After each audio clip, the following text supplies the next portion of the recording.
Oh, check it out. Where's Quentin? He's not here this week. He would have just he'd be freaking out right now. You know how he's very calm and whatever? He's like a total Trekkie, or Trekker, or whatever they call themselves now, and that. I don't know why, but it seems like every science fiction show that I've ever watched, the one piece of technology that always fails are the communication devices. Do you ever notice that? Like, right the moment they need to give someone a call, those stupid things aren't working. Now, you think 3000 AD or whenever in the future is supposed to be, they'd figure out how to send a signal, right? But no, there's always this out of range, there's a disturbance in the force or something that's keeping the telephones from working, right? And this creates a wonderful parallel for what I want to talk about today. I want to talk about an attitude of will do, okay? Because this is so crucial, and I'm going to talk about it in the context of relationships. Because here's something that happens. Relationships, a lot of major decisions, or a lot of emotional buildup, or a lot of anticipation, or a lot of positive things can happen when you're not around the person you're trying to relate to, okay? A case in point, like let's say you have, a boyfriend or a girlfriend, and you've been apart for a while, and then, they send you a text, "We got to talk." I hate that text, right? That's a horrible text to get, because it's like, so you're getting the text, and then you're killing yourself. What do they want to talk about? Are they done with me? Are we breaking up? Does my breath stink? Has his grandmother died? Is he failing at school? Is it going to propose? All these things, and then that anticipation gets the emotions like sky high. And then you get together with him or her, and they're like, "I want to add an extra course to my workload, and I was wondering if it's okay if we switch date night," or something like that. And it's just like, because you just had all this emotion, built up. But there's a positive side to it too. Sometimes distance makes the heart grow fonder, right? So sometimes being apart from someone helps you remember all the good things there are about that person. But sometimes in a romantic sense, you go way further. Like you remember everything. The smell of her hair. How his shoes fit. No, you don't think of that. How tall he is. Or how smart she is. Or how witty. Or his great sense of humor. Or his tremendous beautiful shirts. I wore a beautiful shirt today. Did you notice? Yeah. A tucker. There comes a time when a man needs to be a tucker. But I can guarantee you, as soon as I get out of here, I'm ripping it out. Okay? And so we see the person, we're so happy to see him, our face lights up. And there's love there and connection. Now, here's the thing. Sometimes you've arranged to meet with someone, and their distance has been the negative, and your distance has been the positive. So you're loving them and can't wait to see them and everything like that. And they're sitting there thinking, how do I tell them about this? Or, how do I tell them the bad news? Or, this needs to change in our relationship and, all that kind of stuff. And then the two meet. And that can be really interesting. Because you have people coming from opposite sides. And then there's another dynamic. There's another dynamic where sometimes people process a relationship with another person with a third person, a triangle. Somebody comes into their midst that they can talk to about that person, or they can gossip about that person, or they can praise about that person. And they get around that third person and that dynamic. And it's really easy to talk about people when they're not there, isn't it? And so we'll get together with that person, and sometimes we say things about somebody we'd never say to their face. But other times, we promote somebody to somebody, and we find out we're not just appreciating them, now we have somebody else that's appreciating them. Now, what I'm talking about today is one of those triangles and then one of those situations where distance is taken in a negative direction. And this is very important for understanding relationships and community and connecting with other people and valuing other people. This is a good lesson today for that. So bear with me, and we'll kind of explain, and we're going to talk about three individuals. The three individuals are the king, Saul, David, a mighty warrior, one of Saul's generals in his army. He had quite a young age. And then his son Jonathan, who is older than David. Now, Jonathan and David are best friends. Actually, it's a little more like a mentor-mentee relationship. Jonathan is believed to be 3 to 5 years older than David. Jonathan and David are a lot alike, too. There's a wonderful passage, if you ever get a chance to read it, about Jonathan taking on the Philistines and how the whole army's kind of scared on the other side of the valley, and Jonathan prays, and he goes over with his armor bearer. I love that armor bearer. He's a perfect armor bearer. You know, Jonathan's like, I got an idea. Let's go and attack an army single-handedly. And the other guy's going, sure, that sounds like a good idea. Talk about a yes man, right?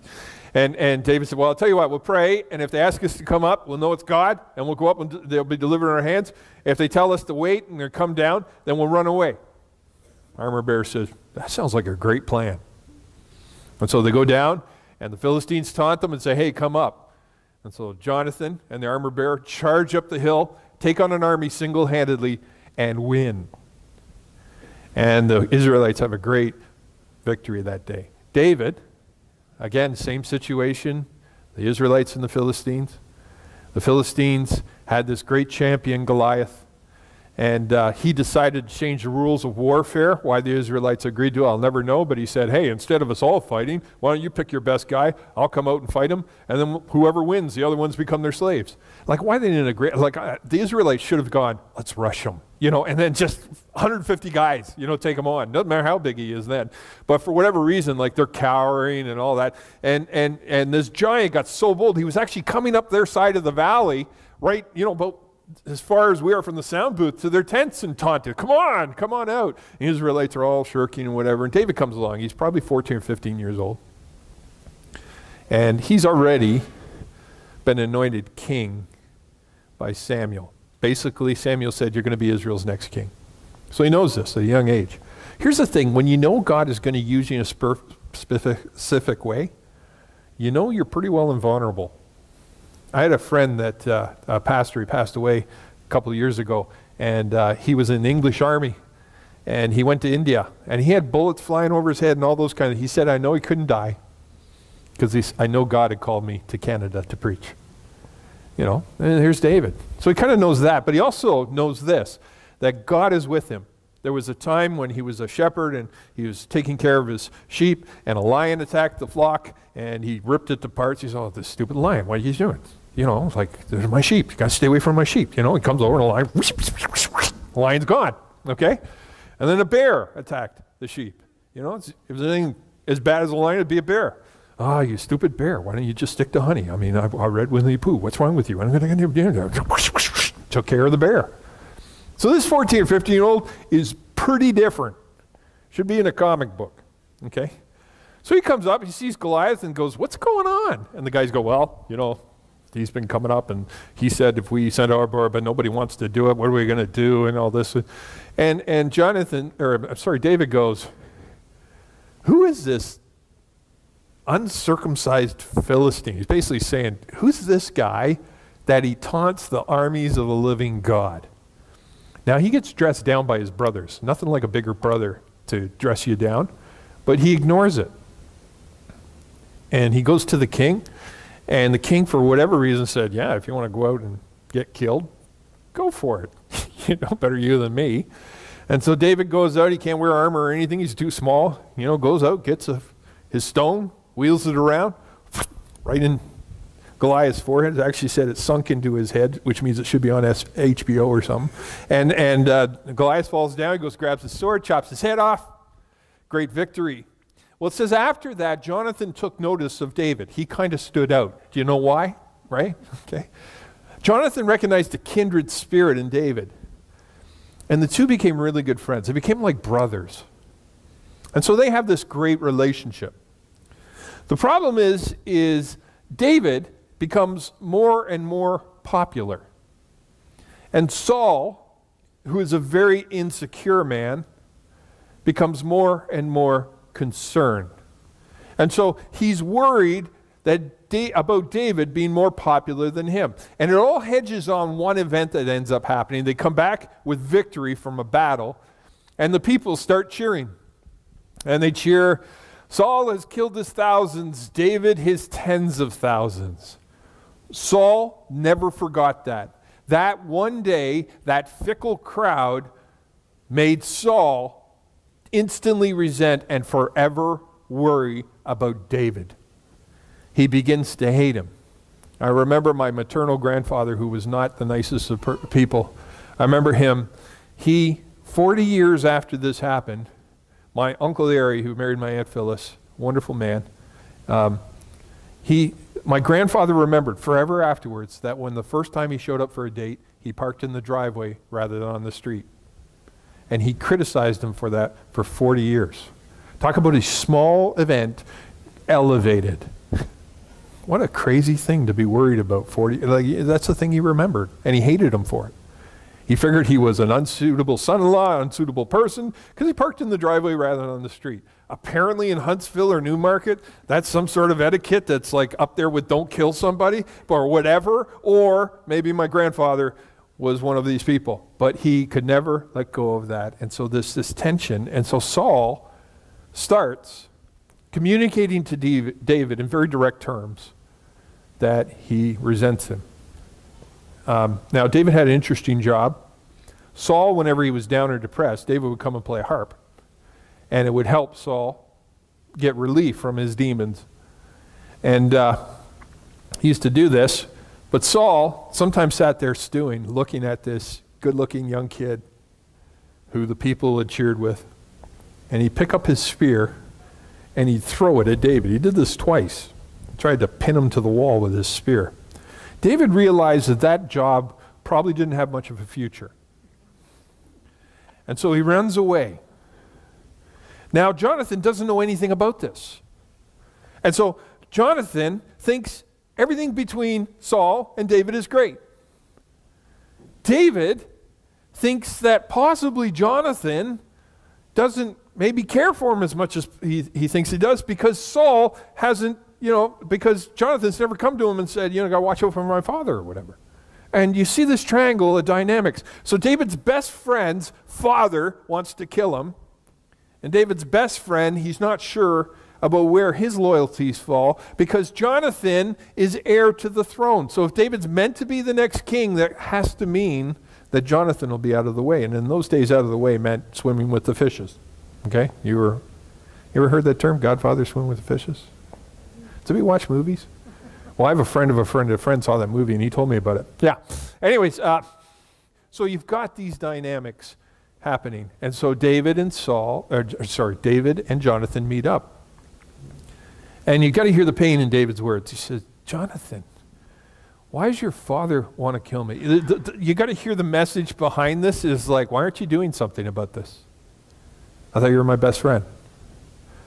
And Jonathan comes back and says, nah, you're out to lunch. My father loves you. He shares everything with me, Jonathan says. He would tell me if he was wanted to do that. And David says to him, Jonathan, he wants to kill me. And so they make a little agreement, and I want you to understand there's a lot of covenant language in here. In Jewish times and in modern times, a covenant is like a marriage relationship.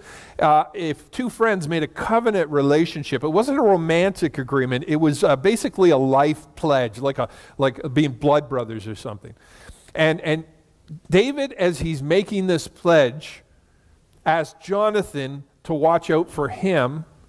And he promises Jonathan that he will watch out for him and his offspring. So there's this kind of language. So David's asking for a big commitment, even though at this point he has nothing. He has no advocates. He has no position of power. He has nothing. He's basically an outcast. And Jonathan returns it, because Jonathan, when he sees David, realizes that David probably will be king. And Jonathan believes that. Think of the humility of that. Recognizing the guy that you're best friends with is someday going to hold a position meant for you. and you're okay with that. That's the kind of guy Jonathan was. And so they make this agreement, and Jonathan says, I got an idea. I got a plan. I'll go to your father. We got the feast coming up. You're normally at it. And don't come, and because we wouldn't want this to be played out in public. So don't come. And then if my father asks where you are, I'll tell him that you're home having a feast with your folks. Basically a lie. But Jonathan wants to see what Saul's reaction will be. So he said to David, he said, if he has a negative reaction, I'll come and tell you. If he has a positive reaction, I'll come and get you. And I'll bring you back. And David said, okay. And so Jonathan said, hide out in this field. And when I come back, I'm going to shoot some arrows out there. And I'll send a word to you. If I send this message, everything's okay. If I send this message, run for your life. So they come to this agreement. So Jonathan goes back. He's at the feast. First day, Jonathan's chair is empty. Saul looks at it and goes, maybe he's, ceremonially unclean. In those days, you didn't go to feasts if there was something, you've touched a dead animal or something like that. You take time off and things like that. Today we just use, Purell or whatever on our hands. But in those days, ceremonial cleaning was a big deal. And he thought maybe, that kind of thing. But he goes the second day and he goes to Jonathan and says, where's David? Jonathan says, oh yeah, he was talking to me. He said that his family's having a feast, and he asked if it was okay if I go, be with my family while they're having that. Okay, and this is where that triangle has led to this explosion in behavior. Saul explodes. He calls Jonathan not a very nice name. He belittles him. He said that David wants to kill him and wants to kill Saul so he can take our throne. And he's just furious. And then Jonathan says, what have I done? Like, what's this emotional outburst about? And his father picks up a spear and throws it at him. Now, Saul had some anger management problems, I think. But talk about a direct way of saying, I don't like you. He tried to kill his own son. So Jonathan leaves his presence. He's very upset. And he realizes that David has told him the truth, that David is right, Saul is wrong. And so he goes back. Now, I want you to think about this. You go hide in a field, and I'll shoot some arrows out there, and I will relay a message. I'm thinking, I don't know if it'd be really comfortable with someone shooting arrows in my general direction anywhere, especially if they don't know where I am, because, it's like Murphy's Law. Like, where do I stand? Where do I hide, Is it going to go east, west, north, south, how far? All those kind of things. I'd find a hiding space that, basically had some sort of cover. But anyways, David's out there, and he's shooting the arrows, Jonathan is, and he sends his arrow gatherer kid out after it. He had a great job, didn't he? I'll tell you what, I shoot arrows way out in the field, and you go find them. And if you take too long, I'm going to shoot more arrows out in the field, right? This poor kid, He's like the guys that drive the golf buggies at the driving range. The ones that gather the golf balls up. And while they're driving across doing that, everybody tries to hit them, in the cage. And, it's just, against the thing. It's pretty crazy. Anyways, I digress. So he sends the arrows out. He says to the boy, the arrows are beyond you, which is Saul's way, or Jonathan's way of saying to David, you got to run for your life. And so he does so. And the kid comes back with the arrows, and he said, go back to town. Gives him his bow and his arrow and sends him back. And then David stands up, hopefully not too close to where Jonathan was throwing the arrows. And the two of them embrace, and they realize that this is goodbye. And so they renew their covenant to each other. And they bring this essential quality into deep relationships. This attitude of will do. They realize they may never see each other again. They realize the only thing that is going to fulfill their destiny is the death of one of them. They realize someone they trust, a father and a king, is out to kill one of them. And yet Jonathan still chooses to align with his friend and be loyal to him. And then David runs for his life. And I don't believe the two ever meet again. Jonathan later is killed in battle with his father Saul and dies. And then the people of Israel, they come, first Judah. They make David king of Judah.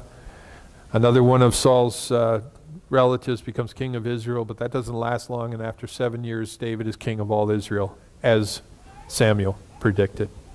So what can we learn from this? A couple of things. You want to go to the next slide? First, some lessons in logic. Okay. Now, this is the Matt team's fault. They're making me take courses again. Actually, I asked to take courses. I'm taking courses. I'm taking courses from the Ravi Zacharias Institute right now. I love education. So as I was analyzing these relationships, issues of logic came up. So I'm going to explain a few of them, but maybe you'll be able to relate to some of these. The first one is this: hasty generalizations. Saul was making hasty generalizations about David. Jonathan was making hasty generalizations about Saul. David might have been in favor, or might have been guilty of making hasty evaluations or hasty generalizations about Saul, but he was right on. Is when we make assumptions about a whole based on a small sample size. In those days in the Middle East, it wasn't uncommon for someone who wanted to become king to kill everybody else off. That was a kind of a known trait. But Saul knew David. He knew David's loyalty. He knew David had risked his life to honor and serve the king. He knew David, who was his son-in-law, his daughter had married him, was family. Yet in absence of David, while he was present and then in absence, he made a generalization about who David was. And I just caution you, sometimes in absence of relationship, we make all kinds of generalizations about people based on very small sample sizes.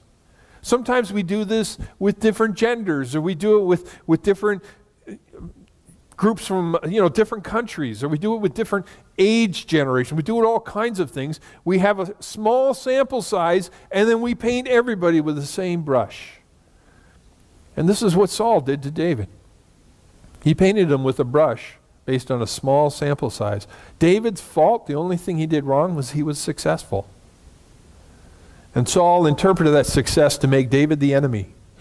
He's telling Jonathan, David wants to kill you. Who wanted to kill who? Saul was the one chucking spears at him. Yet he inverted that by making this generalization. Self-contradiction, a statement that fails to satisfy its own conditions for rational acceptability or truthfulness. David, or Saul's words contradicted his belief system, or contradicted the reality that everybody else could see. You ever have somebody say, hey, there's no such thing as absolute truth? Think about that statement for a minute. There is no such thing as absolute truth.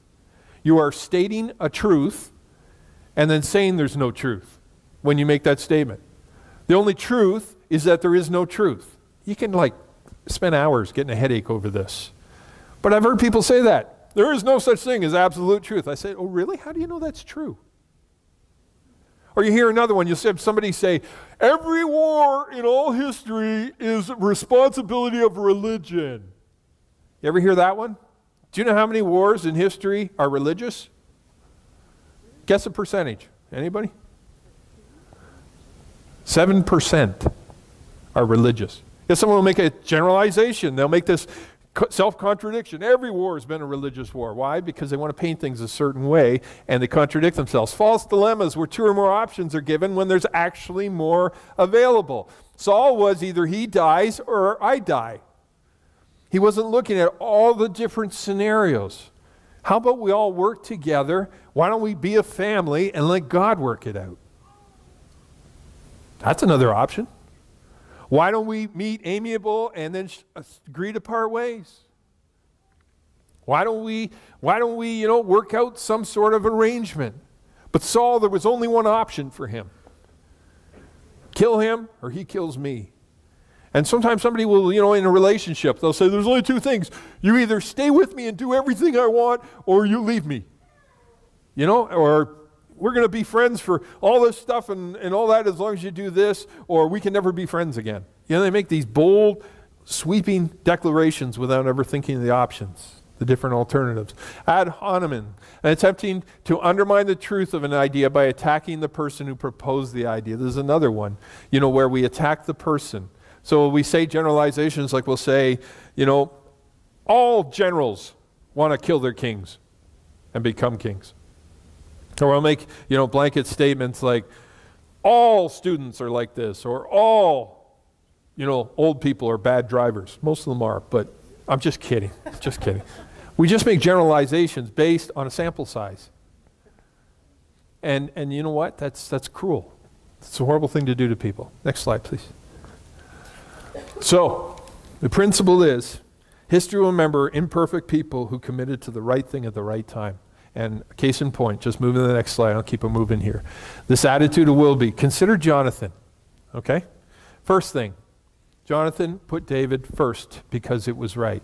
He recognized the call of life on David. Did it mean Jonathan became a bad son or ran away with David or did anything? No, Jonathan continued to fulfill his role in his father's kingdom. He was loyal to his father, but he recognized there was a higher calling. He recognized that what Saul had decided to do, and this is a big deal in a world where kings were everything. He decided what Saul had decided to do was wrong, and he was going to help David. He made a great decision. He trusted God with the future. He recognized that by letting David get away, by letting David go, he might be signing his own death warrant. David is so desperate at this point, he actually says to Jonathan, he said, if I'm wrong, kill me. And he meant that. He would rather die than be in a situation where he is wronging his friend and his king. He put it all on the line. But Jonathan trusted God with the future, and he took risks to do the right thing. He placed his own life in jeopardy in order to facilitate that great relationship. He had an attitude of will do and understanding the need for ask for the right things. Next one. Consider this, the outcome. Down the road, David is going to find one of Jonathan's sons who survive all the wars and all the things that are happening. He's a young man. He's lost his use of his legs. When the kingdom fell, his nurse was carrying him. She dropped him and he became a cripple. His name is Mishbosheth. And David adopts Mishbosheth into the royal family because he loved Jonathan so much. And you got a picture, you got David, or all the kids around the table. He's got Absalom and Amnon and all these great, good-looking, strong lads, and he has them all around the table. And then this young man comes along with crutches and sits down, and he is a king's kid too. And he recognized it. Why? Because he loved Jonathan. He never forgot what Jonathan meant to him. Jonathan's a hero today. There's very few people in the Old Testament, and when you read the Bible a lot, you determine that nobody in the Bible is perfect. Right? They all have flaws, and you can see that. That's one thing I love about the Bible is it's so raw. But Jonathan's one of those guys, it's kind of hard to find fault with him. He really is. There's not a lot he did that you can look at and go, they did a little offside with that. Daniel was like that. When I read Daniel, it's just like, what an amazing guy. And then Jonathan inherited a bigger kingdom. There's something about trusting God and having an attitude of will do that points to this reality. This life is but a breath. It's but a cover on a book. It's just a short time. We are only here for as long as we are meant to be.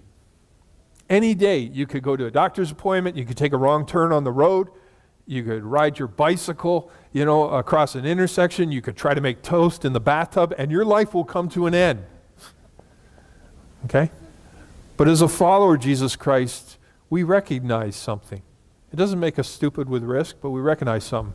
This life is but an introduction. Rick Warren says this life is a test. And in this test, I've decided to entrust completely my life to Jesus Christ. And in doing so, I've experienced his love and grace and justice in my own life and in my own heart. Because I recognize that Scott Wheeler's here for a little time, but someday Scott Wheeler's going to live someplace else, a much better place, without sickness or death or regret or grief or sin. And Jonathan recognized that. He lived his life recognizing that this life is temporary and that there's another life to live for. And he gave that opportunity, given that opportunity, he is in the Faith Hall of Fame. He's one of those people that looks down on us and cheers us on as he did David. So an attitude of will do, I'll just very simply say this. In your relationships, do you have that attitude of will do with people? Or do you have that attitude of can't do? Are you someone that believes in people and encourages them? I'm not talking about being dumb. I just mean. Are you somebody that looks at someone and sees they're messing up and going, I've been there. So God, help me to help them. Don't let me be another person that's ripping, pieces off them when they're in a bad time. You know one thing I've learned about when you're down? Who shows up is one of the biggest examples of what love is. Because those who show up really love you because you may be worth nothing and they still choose to invest in you. Jonathan was that kind of guy. You can be a Jonathan or you can be a Saul. Saul was so insecure he tore others down to try to make himself more. Jonathan was so full of love that he looked for ways to build others up. It's a really simple solution. Are you positive about people or are you negative? That is our challenge today, and that is all I got to say about that. So we're going to ask the basket people to come around. There's outies first and then innies. The outies are the ones you take stuff out of. The innies are the ones you put stuff in. And in the outies you'll find offering envelopes, what are the cards called? How to get to know you or whatever cards, or, give us your dirt cards or whatever. Fill them in if you have a prayer request, you want to be on our email list, you want to give us your address, or you have to ask us a question if you're interested in a small group or something, fill them in. And then the second group of baskets will come around. Anything you take out of the one basket, you put into the another one. If you choose to give anything, if you choose to fill anything in, and please return the pens so we can use them again next week. While we're doing that, we have a quote show coming up. And don't forget to fill, if you've filled in your small group things and you want to be in a small group, feel free to put those in. We're going to have a quote show, a song, and then we'll go to communion. I know a place where we can go to lay the troubles down, eating your soul. I know a place where mercy flows, take the stains, make you whiter than snow. Like a tide, it is rising up deep inside a current that moves and makes you come alive. Living water that brings the dead to life. We're going down to the river, down to the river, down to the river to pray. Let's get washed by the water, and rise up in amazing grace. Let's go down, down, down to the river. You will leave change. Let's go down, down, down to the river. Never the same. I've seen it move in my own life. Took me from dusty roads into paradise. All of my dirt, all of my shame, drowned in the streams